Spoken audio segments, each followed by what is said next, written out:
Hello everyone, मेरा नाम है आशा और आप सभी का स्वागत है the Twin Rose YouTube channel. आज हम पढ़ने वाले हैं class 12 geography part B book India people and economy का चैप्टर 5 जो कि है लैंड रिसोर्सेज एंड एग्रीकल्चर। तो इस चैप्टर में हम पढ़ने वाले हैं लैंड यूज कैटेगरीज के बारे में, जिसमें हम सबसे ज्यादा इंपॉर्टेंस एग्रीकल्चर सेक्टर को देंगे। Then we'll study about different types of cropping season and variety of crops cultivated in India. फिर हम पढ़ेंगे एग्रीकल्चर डेवलपमेंट के बारे में and also will study problems in Indian agriculture. तो बिना किसी देरी के चलिए शुरू करते हैं। तो इंट्रोडक्शन में हमें ये बताया है कि land is used for different activities, जैसे कि एग्रीकल्चर के लिए industrial activities, building activities, buildings बनाना, रोड्स बनाना एंड ह्यूमन बीइंग्स का जो भी प्रोडक्शन रिक्वायरमेंट है, रेसिडेंशियल एरियाज बनाना, रिक्रिएशनल एक्टिविटीज, इन सभी के लिए हम लैंड पे ही डिपेंड करते हैं। And land is also use for cultivation and pastoral activities. So the first topic is land use categories. यहाँ पे आप एक क्वेश्चन देख सकते हो, who maintains the land use records in India? Land use records are maintained by Land Revenue Department. और ये जो लैंड का मेजरमेंट है ये दो कैटेगरीज में है। First is reporting area, the second one is geographical area. Reporting area means वो measurement जो land revenue department लेता है, यानी कि वो measurement जो land revenue records में मिलता है उसे हम reporting area कहते हैं। And geographical area means वो measurement जो survey of India लेता है। और जो लैंड रिकॉर्ड्स में है जो रिपोर्टिंग एरिया, उसी के बेसिस पे हमने लैंड को 9 कैटेगरीज में डिवाइड किया है। So land use categories 9 categories हैं। एक एक करके हर एक कैटेगरी को पढ़ते हैं। सो फर्स्ट कैटेगरी है फॉरेस्ट। एंड प्लीज नोट कि ये जो फॉरेस्ट है ये एक्चुअल फॉरेस्ट कवर नहीं है। यहाँ पे फॉरेस्ट का मतलब है वो लैंड एरिया जिसे गवर्नमेंट ने रिकॉग्नाइज किया है कि यहाँ पे फॉरेस्ट ग्रोथ को प्रमोट करेंगे। So this is not the actual forest cover, this is the land area identified by the government for forest growth. Second category है बैरन एंड वेस्टलैंड। नाम से पता चलता है वो लैंड एरिया जो एग्रीकल्चरली बिल्कुल भी प्रोडक्टिव नहीं है, यहाँ पे कल्टीवेशन पॉसिबल नहीं है। Example hilly areas, desert areas and ravines. So ये एरियाज फर्टाइल नहीं होते, वेस्टलैंड होते हैं, तो यहाँ पे कल्टीवेशन पॉसिबल नहीं है। Third category is land put to non agriculture uses, यानी कि लैंड को जब हम नॉन फार्मिंग एक्टिविटीज जैसे कि इंडस्ट्रियल एक्टिविटीज, टेरिशरी एक्टिविटीज के लिए जब लैंड का यूज किया जाता है, वो कैटेगरी है land put to non agricultural uses. और इंडिया में हम एक ट्रेंड देख सकते हैं कि ये जो कैटेगरी है ये तेजी से इंक्रीज हो रहा है और इसका नेगेटिव इम्पैक्ट एग्रीकल्चर पे पड़ता है, क्योंकि जब नॉन एग्रीकल्चर यूसेस के लिए लैंड का यूटिलाइजेशन ज्यादा हो रहा हो तो फार्मिंग एक्टिविटीज के लिए लैंड कम हो जाता है। Fourth category is area under permanent pastures and grazing land. तो जो पास्चरल और ग्रेजिंग लैंड है ये मोस्टली पंचायत और लोकल गवर्नमेंट के अंडर आता है और कुछ छोटा सा पोर्शन होता है जो प्राइवेट ओनरशिप में जाता है। और मोस्टली ये लैंड कॉमन प्रॉपर्टी रिसोर्सेज होते हैं। इसके बारे में, कॉमन प्रॉपर्टी रिसोर्सेज के बारे में हम आगे डिटेल में पढ़ेंगे, लेकिन मैं इतना बता देती हूँ कि कॉमन प्रॉपर्टी रिसोर्सेज मतलब जब ओनरशिप राइट्स पूरे कम्युनिटी के पास रहता है, वो होता है common property resources. So fifth category is area under miscellaneous tree crops and groves. और यहाँ पे एक बात नोट कर लीजिए कि ये नेट सोन एरिया के अंडर नहीं आता है। So miscellaneous tree crops and groves के अंडर आता है ऑर्चर्ड्स और फ्रूट ट्रीज, और ये मोस्टली लैंड प्राइवेटली ओन्ड होता है, बाग बगीचे जो प्राइवेटली ओन्ड होते हैं, और ये नेट सोन एरिया के अंडर नहीं आता है। नेक्स्ट है सिक्स्थ कैटेगरी, और यहां से जितनी भी कैटेगरीज हम पढ़ेंगे बहुत ही ज्यादा इंपॉर्टेंट है और आपको ध्यान से समझना है। So sixth category is culturable wasteland. So culturable wasteland normal wasteland से अलग है। अब वो कैसे? ये जो कल्चरेबल वेस्टलैंड है यहाँ पे एग्रीकल्चर लैंड को फैलो छोड़ दिया है। फैलो मतलब अनकल्टिवेटेड छोड़ दिया है। अब हम फैलो क्यों छोड़ते हैं? जब कल्टीवेशन के बाद लैंड को कुछ टाइम चाहिए होता है अपनी फर्टिलिटी खुद से रिटेन करने के लिए, इसीलिए हम लैंड को बिना कल्टीवेट किए कुछ पीरियड ऑफ टाइम के लिए छोड़ देते हैं। और जब हम लैंड को 5 साल से ज्यादा के टाइम पीरियड तक अनकल्टिवेटेड छोड़ देते हैं तो उस लैंड एरिया को कल्चरेबल वेस्टलैंड कहा जाता है। So any land left fallow for more than 5 years, वो होता है culturable wasteland. Seventh one, current fallow land. Current fallow land means एक साल या एक साल से कम के टाइम पीरियड में जब लैंड को अनकल्टिवेटेड छोड़ दिया जाता है तो वो लैंड होता है current fallow land. Eighth category is fallow other than current fallow land. So ये एक ऐसे टाइप का फैलो लैंड है जहां पे कल्टीवेशन एक साल से ज्यादा या 5 साल से कम के टाइम पीरियड तक नहीं हुआ है। So land is left uncultivated for more than a year and less than 5 years। अगर ये fallow other than current fallow land को हम एक साल से कम तक अनकल्टिवेटेड छोड़ेंगे तो वो करंट फैलो लैंड बन जाएगा। अगर इस लैंड को हम 5 साल से ज्यादा अनकल्टिवेटेड छोड़ देंगे तो वो कल्चरेबल वेस्टलैंड बन जाएगा। Last category is net sown area. ये बहुत ही इंपॉर्टेंट है, इसे समझ लेते हैं। Net sown area means total agricultural area जहां पे कल्टीवेशन हो रहा है। सो वो होता है नेट सोन एरिया या फिर नेट एरिया सोन। मैं एक बार डेफिनेशन पढ़ लेती हूँ। Physical extent of land on which crops are sown and harvested is known as net sown area. Next topic is land use changes in India. अब हम land को कैसे यूज करेंगे, कैसे यूटिलाइज करेंगे, वो डिपेंड करता है नेचर ऑफ इकोनॉमिक एक्टिविटीज पे। यानी कि एक जगह में इकोनॉमिक एक्टिविटीज कैसे हो रहा है उसी पे डिपेंड करता है कि लैंड को हम कैसे यूज करेंगे। और ये जो इकोनॉमिक एक्टिविटीज है ये भी over the period of time change होते रहता है और हम इन चेंजेस को 3 कैटेगरीज में पढ़ सकते हैं। So there are 3 types of changes. पहला चेंज है size of the economy.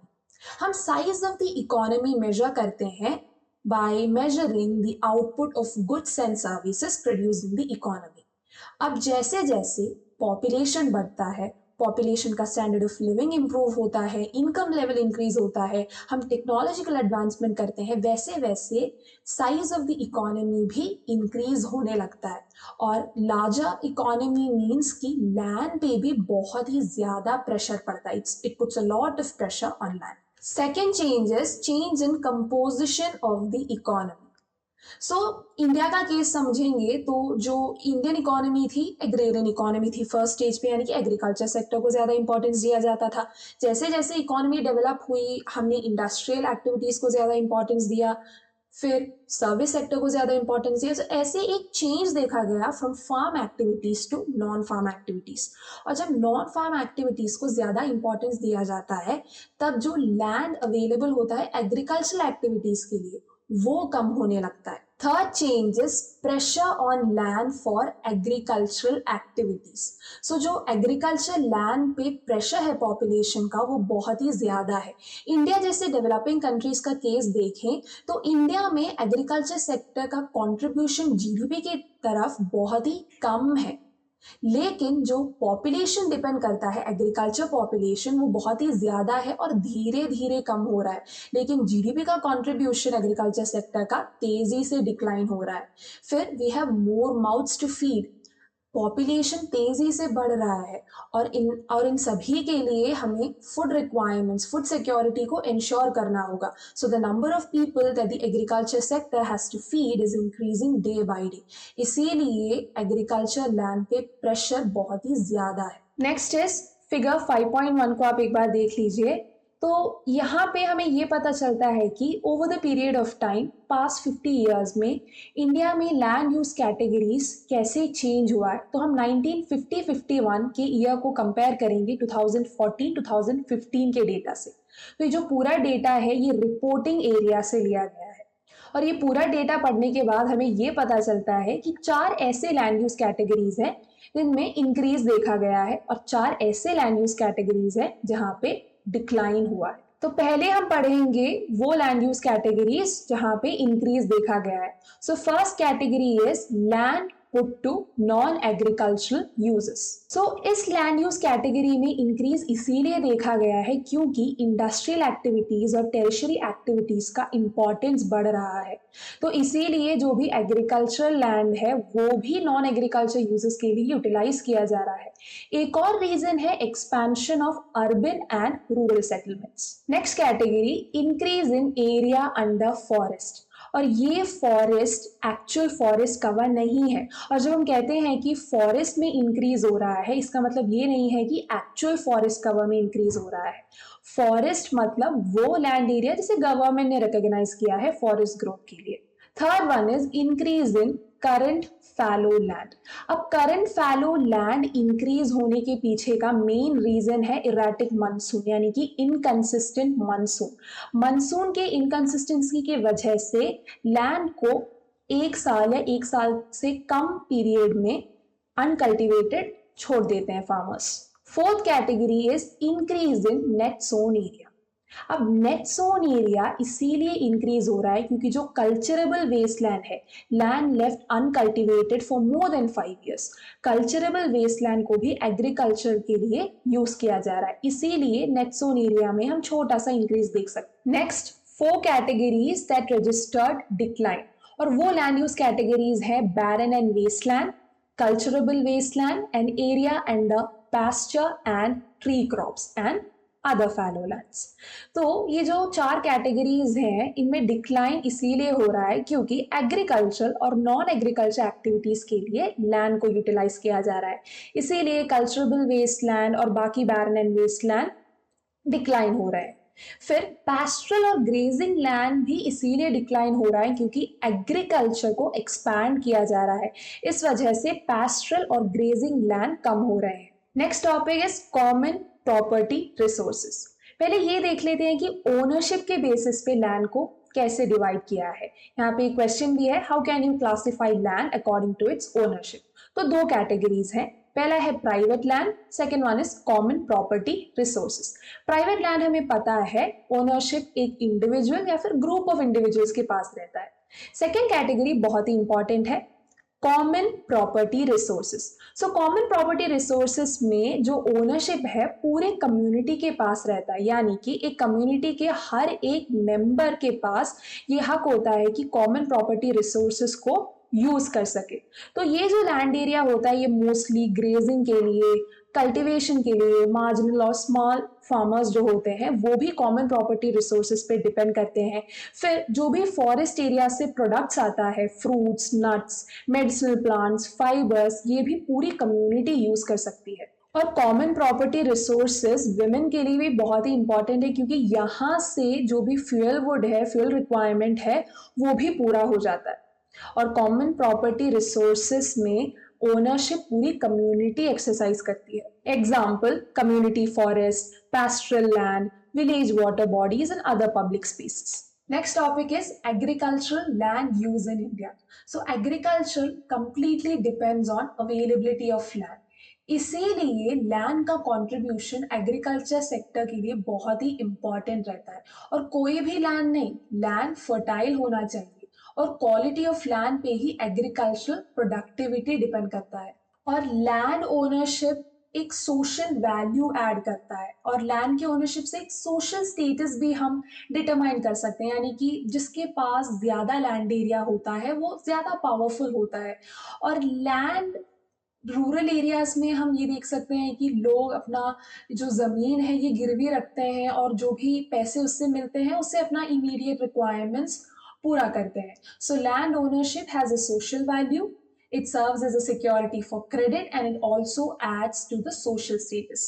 Next point is, अगर हमें टोटल कल्टिवेबल लैंड को मेजर करना हो तो हम इसे मेजर कर सकते हैं by adding net sown area, fallow land and culturable land. इन सभी चीजों को ऐड करके हमें मिलेगा total cultivable land. Agriculture land पे प्रेशर बहुत ज्यादा है, लेकिन जो नेट सोन एरिया है यानी कि टोटल एग्रीकल्चर लैंड एरिया जहाँ पे कल्टीवेशन होता है वो बहुत ही लिमिटेड है।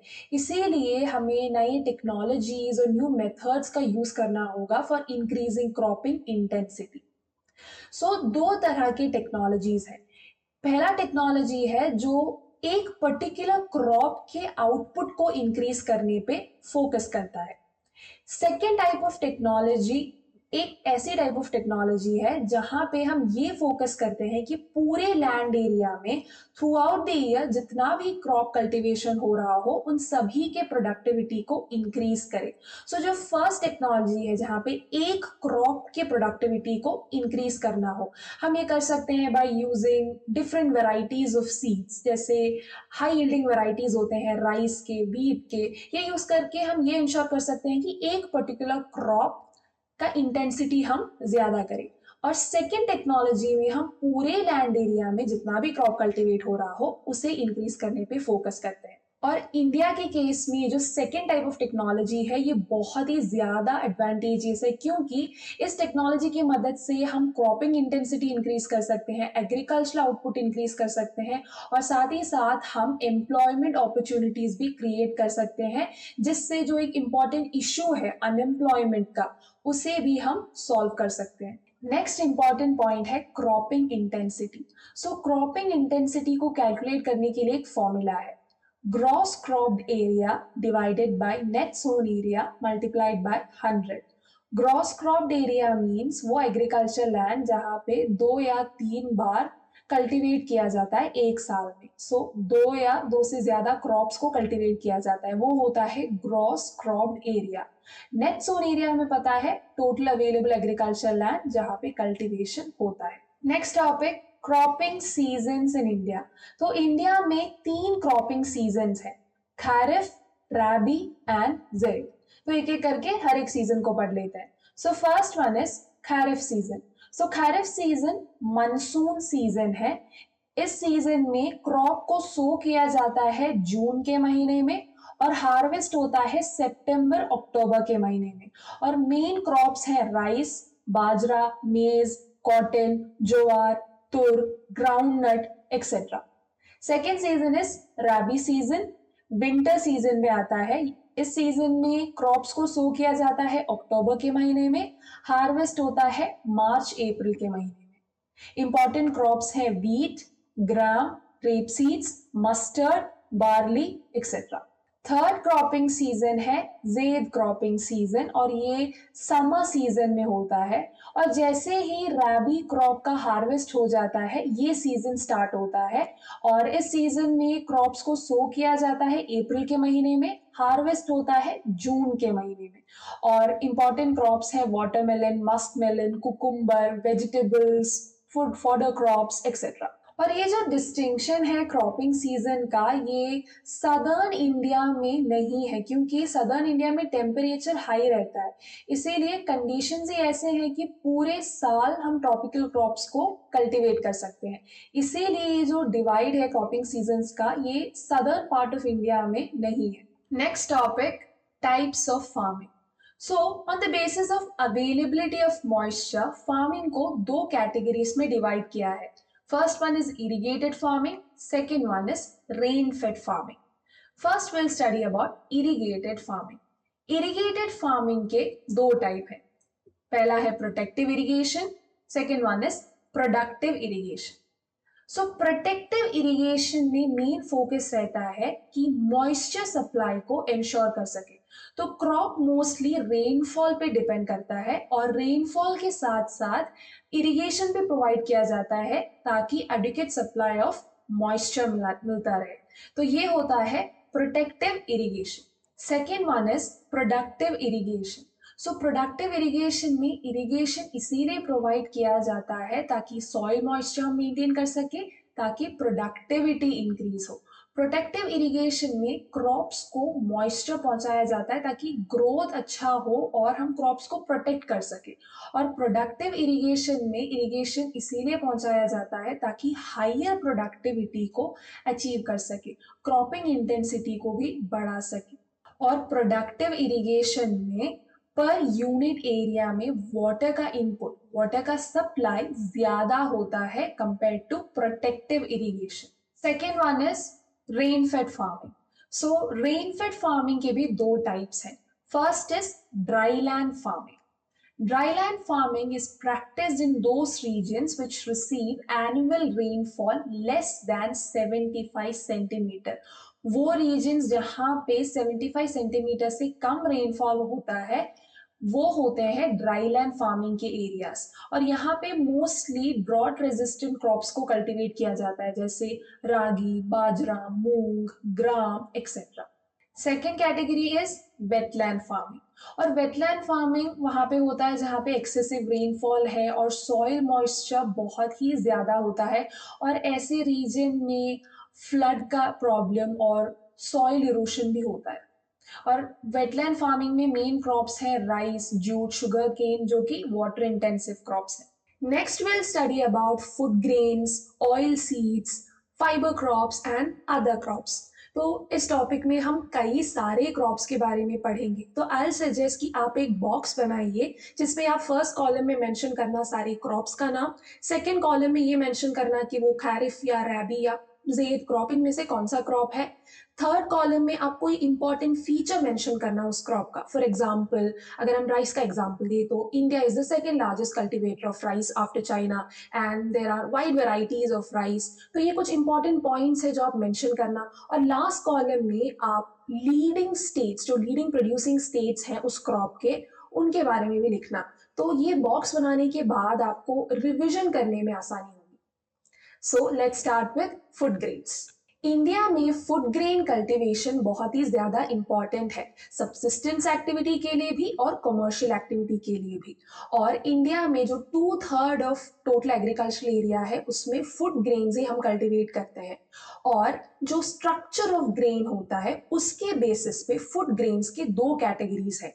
पहला कैटेगरी है सीरियल्स, सेकेंड कैटेगरी है पल्सेस। सो पहले हम सीरियल्स के बारे में पढ़ेंगे, फिर हम पल्सेस के बारे में पढ़ेंगे। So let's start with cereals. India में जो 2/3 एग्रीकल्चरल एरिया में फूड ग्रेन कल्टीवेशन होता है उसमें से 54% लैंड एरिया में सीरियल्स को हम कल्टीवेट करते हैं। And India is the third largest producer of cereals after China and USA. और सीरियल्स के भी दो कैटेगरीज हैं और ये डिवीजन हमने टेक्सचर के बेसिस पे किया है कि टेक्सचर फाइन टेक्सचर है या कोर्स टेक्सचर है, sorry.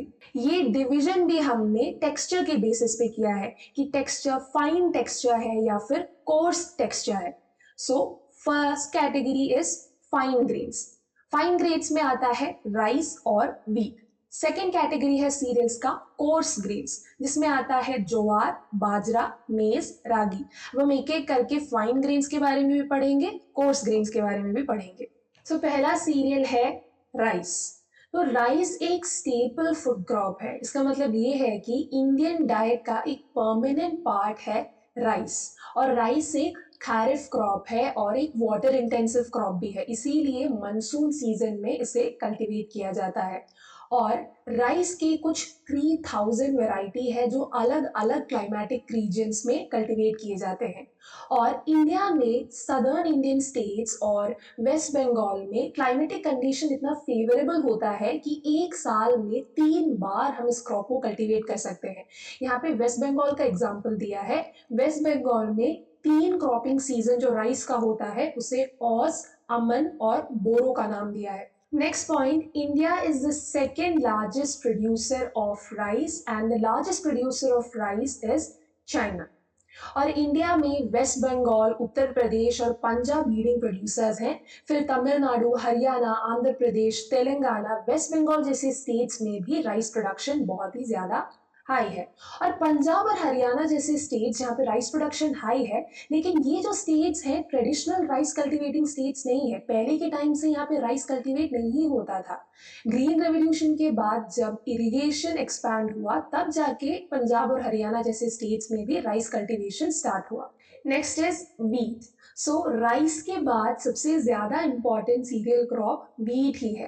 And wheat is a रैबी crop. इसे विंटर सीजन में कल्टीवेट किया जाता है इन द टेम्परेट रीजन्स। और रैबी क्रॉप होने की वजह से व्हीट को हम इरिगेटेड एरियाज में कल्टीवेट करते हैं। और व्हीट क्रॉप के लीडिंग प्रोड्यूसर्स हैं उत्तर प्रदेश, मध्य प्रदेश, पंजाब, हरियाणा, राजस्थान। और पंजाब और हरियाणा में स्पेशली व्हीट प्रोडक्शन बहुत ही ज्यादा हाई है। Next will start with coarse grains. So coarse grain cereals में हम पहले पढ़ेंगे ज्वार के बारे में। सो ज्वार भी इंडिया का एक बहुत ही इंपॉर्टेंट फूड क्रॉप है and it is a main food crop in semi arid areas.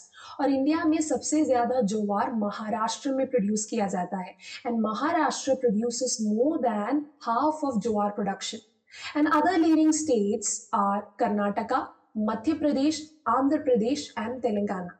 अब आपको एक इंपॉर्टेंट पॉइंट याद रखना है कि ज्वार नॉर्दर्न इंडिया में एक खारिफ क्रॉप है, यानी कि मानसून सीजन में कल्टीवेट किया जाता है, और सदर्न इंडिया में ज्वार एक खारिफ क्रॉप भी है यानी कि मानसून सीजन में भी कल्टीवेट किया जाता है, और रैबी क्रॉप भी यानी कि विंटर सीजन में भी कल्टीवेट किया जाता है, क्योंकि सदर्न इंडिया का क्लाइमेटिक कंडीशन ही कुछ ऐसा है कि ये जो क्रॉपिंग सीजन में इतना बड़ा डिस्टिंक्शन नहीं है। नेक्स्ट कोर्स ग्रेन है बाजरा। सो बाजरा हॉट और ड्राई क्लाइमेटिक कंडीशन में कल्टीवेट किया जाता है, mainly north western and western part of India. और बाजरा एक ड्रॉट रेजिस्टेंट क्रॉप है और ये एक रेनफेड क्रॉप भी है, यानी कि रेनफॉल पे डिपेंड करता है। और इस वजह से राजस्थान में बाजरा कल्टीवेशन बहुत ही लो है क्योंकि रेनफॉल जरूरी होता है। And leading producers of bajra are Maharashtra, Gujarat, Uttar Pradesh, Rajasthan and Haryana. Next crop मेज।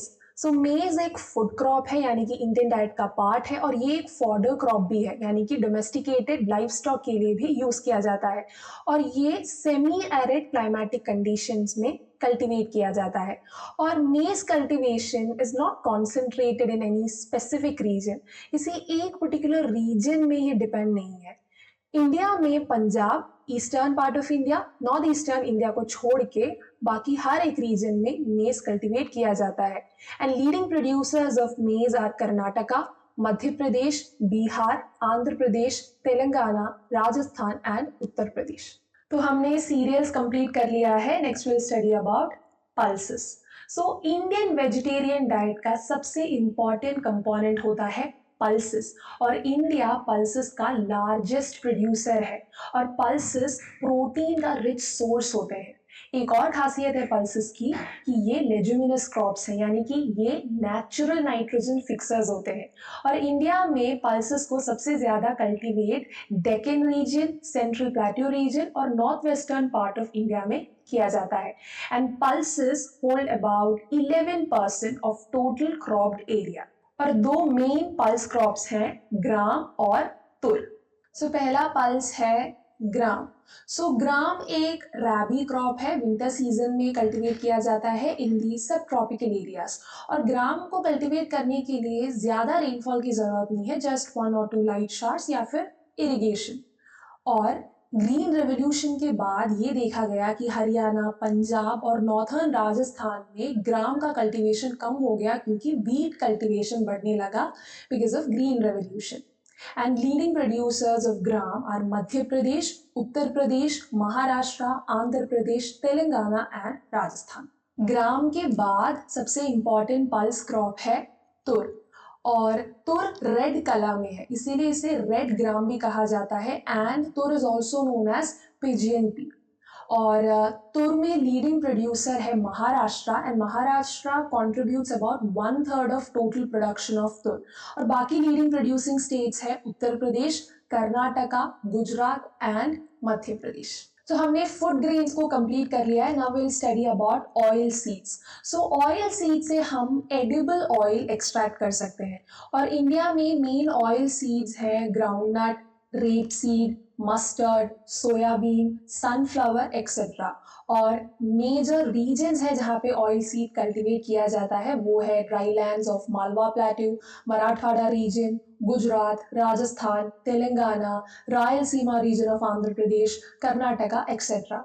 और इंडिया में जो भी टोटल क्रॉप्ड एरिया है उसमें 14% ऑफ एरिया में हम ऑयल सीड ही कल्टीवेट करते हैं। तो पहला ऑयल सीड है ग्राउंडनट। ग्राउंडनट एक रेन फेड खरीफ क्रॉप है, लेकिन सदर्न इंडिया में ग्राउंडनट को रैबी सीजन में कल्टीवेट किया जाता है यानी कि विंटर के टाइम पे। और लीडिंग प्रोड्यूसर्स है ग्राउंडनट के गुजरात, राजस्थान, तमिलनाडु, तेलंगाना, आंध्र प्रदेश, कर्नाटका, महाराष्ट्र और तमिलनाडु में ग्राउंडनट प्रोडक्शन बहुत ज्यादा है and India produces 18.8% of total groundnut production in the world. Next oil seeds, rapeseed and mustard. So rapeseed and mustard includes rice, सरसों, तोरिया and तारामीरा and ये एक rabi crop है, winter season में cultivate किया जाता है mainly in northwestern part of India and central part of India. And rapeseed and mustard का largest producing state है Rajasthan and other leading producers are Haryana and Madhya Pradesh. और भी दो इम्पॉर्टेंट ऑयल सीड्स हैं soybean और sunflower. Soybean Madhya Pradesh और महाराष्ट्र में cultivate किया जाता है और sunflower mainly Karnataka, Andhra Pradesh, Telangana and adjoining areas of Maharashtra में कल्टीवेट किया जाता है. सो हमने ऑयल सीड को कंप्लीट कर लिया. Next will study about fibre crops. So fibre crops mainly हम यूज करते हैं क्लोथ्स, बैग्स, सैक्स और कई सारी चीजें बनाने के लिए. और इंडिया में दो मेजर फाइबर क्रॉप्स हैं कॉटन एंड जूट. सो पहला फाइबर क्रॉप है कॉटन. सो कॉटन हम खैरिफ सीजन में कल्टीवेट करते हैं और ये एक ट्रॉपिकल क्रॉप है और सेमी एरिड एरियाज में कल्टीवेट किया जाता है. और इंडिया में दो कॉटन की वैरायटीज कल्टीवेट होते हैं. पहला है शॉर्ट स्टेपल वैरायटी जो कि इंडियन वैरायटी है. दूसरा है लॉन्ग स्टेपल अमेरिकन वैरायटी. और कॉटन कल्टीवेशन में हमने एक प्रॉब्लम फेस किया था पार्टीशन के बाद. पार्टीशन के बाद क्या हुआ, जो भी मेन कॉटन प्रोड्यूसिंग एरियाज थे वो पाकिस्तान के पास चले गए और तब के वेस्ट पाकिस्तान के पास चले गए. जो गुजरात का जो रीजन था वहाँ पे जो भी कॉटन ग्रोइंग एरियाज थे वो पाकिस्तान के पास चले गए. और कॉटन कल्टीवेशन में एक मेन रिक्वायरमेंट ये है कि जब फ्लावरिंग सीजन चल रहा हो कॉटन का तब क्लियर स्काई होना चाहिए, बारिश बिल्कुल भी नहीं होनी चाहिए, क्लियर ब्राइट स्काई होना चाहिए. And India is the second largest cultivator of cotton after China. और इंडिया में मेन ग्रोइंग एरियाज हैं parts of Punjab, Haryana, northern Rajasthan, Gujarat, Maharashtra, Andhra Pradesh के plateau region, Karnataka, Tamil Nadu etcetera. Second fibre crop है जूट. और जूट का इस्तेमाल किया जाता है क्लोथ्स बनाने के लिए, बैग्स और सैक्स बनाने के लिए एंड अदर डेकोरेटिव आइटम्स. और जूट प्रोडक्शन में भी पार्टीशन के बाद जो भी मेन जूट ग्रोइंग एरियाज थे वो ईस्ट पाकिस्तान जो कि आज का बांग्लादेश है, बांग्लादेश के पास हमारे मेजर जूट ग्रोइंग एरियाज चले गए थे. और वेस्ट बंगाल जूट का लीडिंग प्रोड्यूसर है and West Bengal produces 3/4 of jute. और वेस्ट बंगाल में जूट एक कैश क्रॉप है यानी कि एक कमर्शियल क्रॉप है. Other leading producers are Bihar and Assam. Next will study about other crops. So other crops में हम पढ़ेंगे शुगर केन, टी और कॉफी के बारे में जो कि बहुत ही इंपॉर्टेंट क्रॉप्स हैं. फर्स्ट शुगर केन. सो शुगर केन एक वाटर इंटेंसिव क्रॉप है और एक रेन फेड क्रॉप है यानी कि रेनफॉल पे बहुत ही ज़्यादा डिपेंड करता है. And it is cultivated mainly in the tropical areas in sub humid and humid climatic conditions. और इंडिया में मेनली शुगर केन को इरिगेटेड एरियाज में ही कल्टिवेट किया जाता है with the help of irrigation. And the major producers of sugar cane are Uttar Pradesh, Maharashtra, Gujarat, फिर Karnataka, Andhra Pradesh, Telangana, Tamil Nadu etcetera. Next point, India was the second largest producer of sugarcane after Brazil and world's largest sugarcane producer is Brazil. और India में जो भी southern Indian states है महाराष्ट्र, कर्नाटका, तमिलनाडु, आंध्र प्रदेश, यहाँ पे sugar cane output बहुत ही high है लेकिन नॉर्दर्न इंडिया में शुगर केन आउटपुट लो है. So next is T. T एक प्लांटेशन क्रॉप है और एक बेवरेज भी है. और टी लीव्स में हमें पता है कि कैफीन और टैनिन कंटेंट होता है. And the story of tea started from China. और इंडिया में टी प्लांटेशन स्टार्ट होता है 1840s के पीरियड में in the Brahmaputra valley region of Assam. और आज भी आसाम एक मेजर टी प्रोड्यूसिंग रीजन है इंडिया का.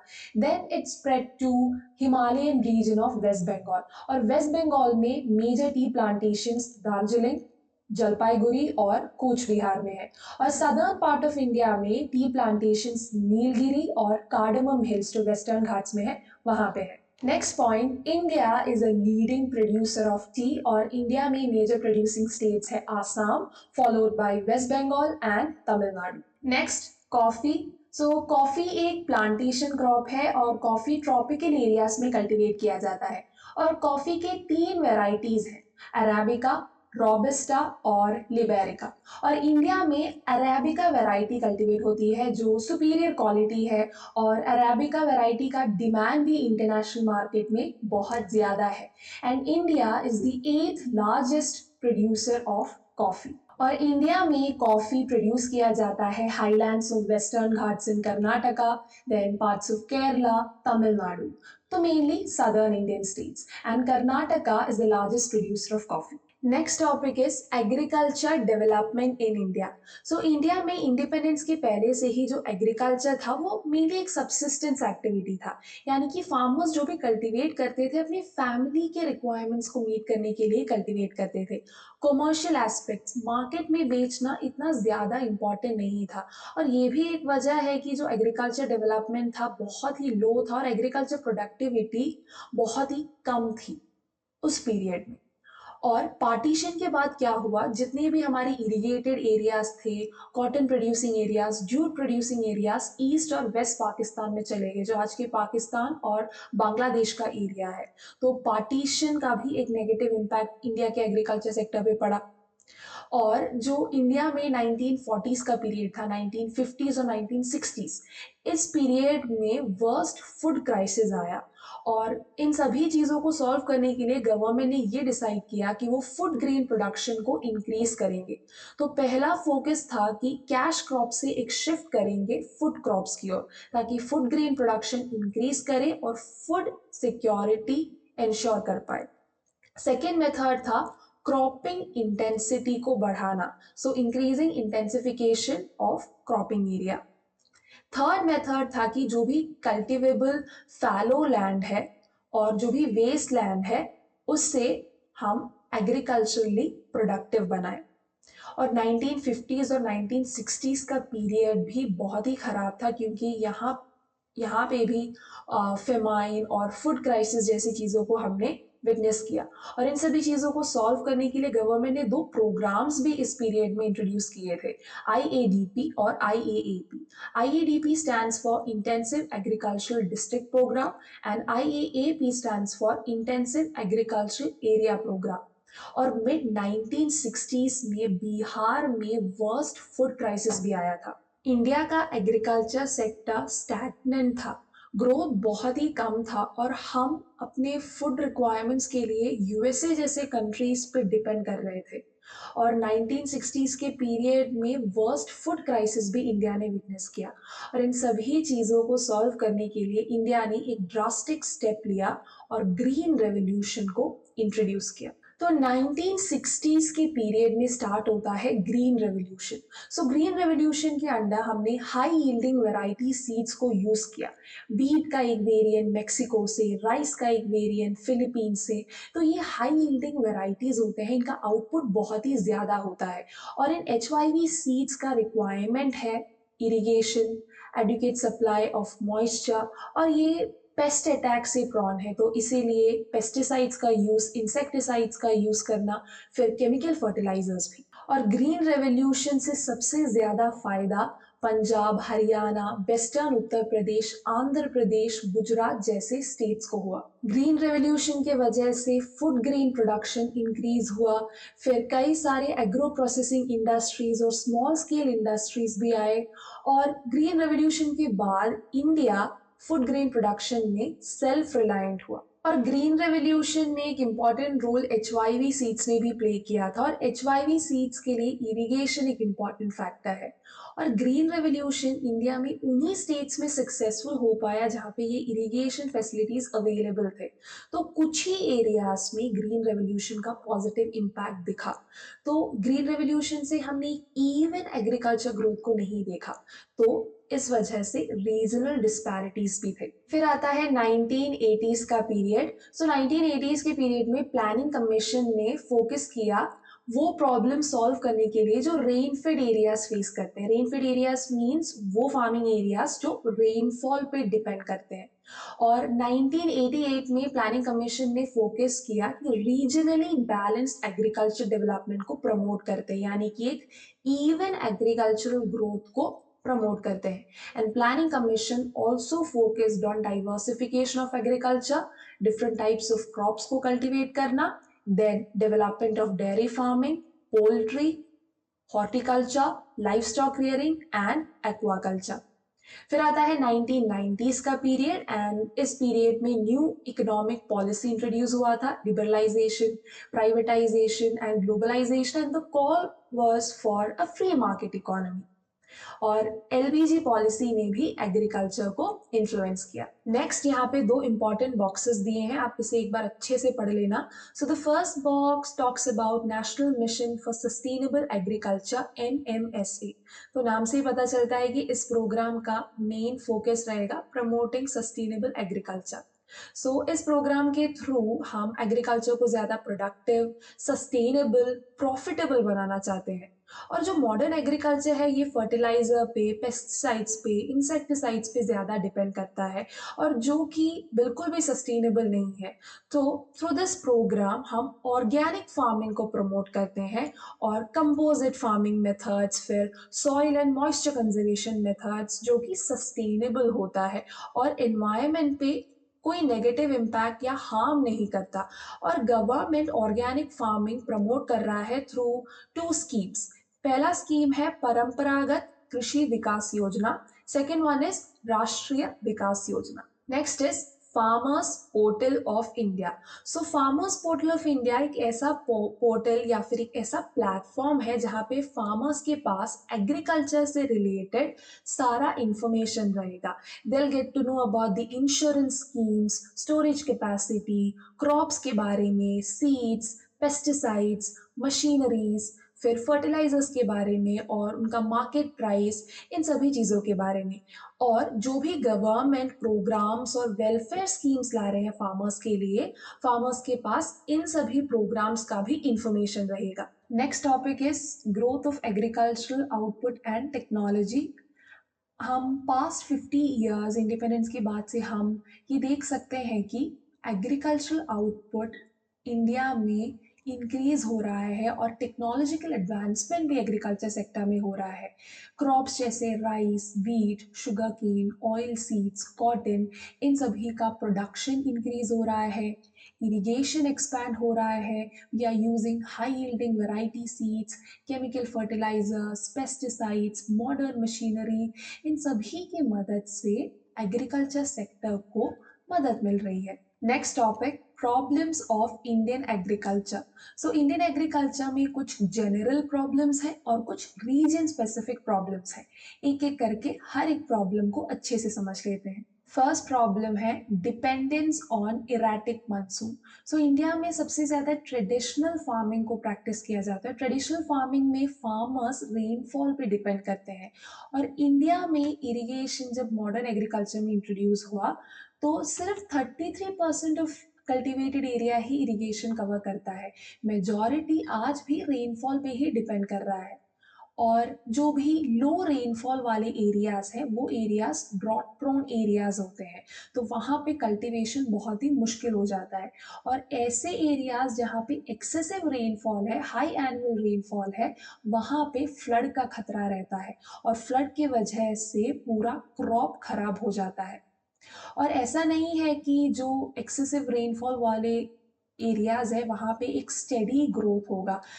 ऐसे एरियाज में भी हम फ्लक्चुएशंस देख सकते हैं और यहाँ पे भी ड्रॉट और फ्लड का खतरा रहता है। नेक्स्ट, लो प्रोडक्टिविटी। तो इंडिया में जो आउटपुट है क्रॉप्स का वो बहुत ही कम है अगर हम इंटरनेशनल लेवल पे उसे कंपेयर करें तो। Rice, wheat, cotton, oil seeds जैसे क्रॉप का आउटपुट इंडिया का कम है यूएसए, रशिया, जापान जैसे कंट्रीज से। और इंडिया में जो लेबर प्रोडक्टिविटी है वो भी बहुत कम है। और लेबर प्रोडक्टिविटी कम होने का एक और रीजन ये है कि एग्रीकल्चर सेक्टर में अंडर एम्प्लॉयमेंट है, डिसगाइज्ड अनएम्प्लॉयमेंट है और लैंड पे, एग्रीकल्चर लैंड पे प्रेशर भी बहुत ज्यादा है। Next problem, constraints of financial resources and इंडेप्टेडनेस।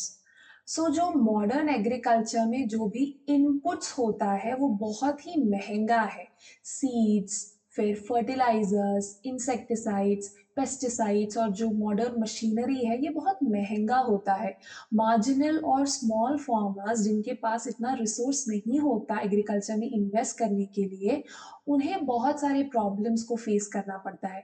फिर भी वो लोन लेकर एग्रीकल्चर में इन्वेस्ट कर लेते हैं, इनपुट्स पे खर्चा कर देते हैं, लेकिन अगर उनका क्रॉप फेल हो जाए या उन्हें रिटर्न बहुत ही कम मिले तो वो एक डेट ट्रैप में फंस जाते हैं। Next problem is lack of land reforms. So India में ब्रिटिशर्स के टाइम से ही लैंड रिफॉर्म्स और लैंड रेवेन्यू सिस्टम्स इंट्रोड्यूस हुए थे, जैसे कि Mahalwari system, Ryotwari system, Zamindari system etcetera. और इन सभी सिस्टम्स में जमींदारी सिस्टम सबसे ज्यादा एक्सप्लॉयटेटिव था। और इंडिपेंडेंस के बाद जब इंडियन गवर्नमेंट ने लैंड रिफॉर्म्स को इनिशिएट किया, तब जमींदारी सिस्टम को अबॉलिश किया।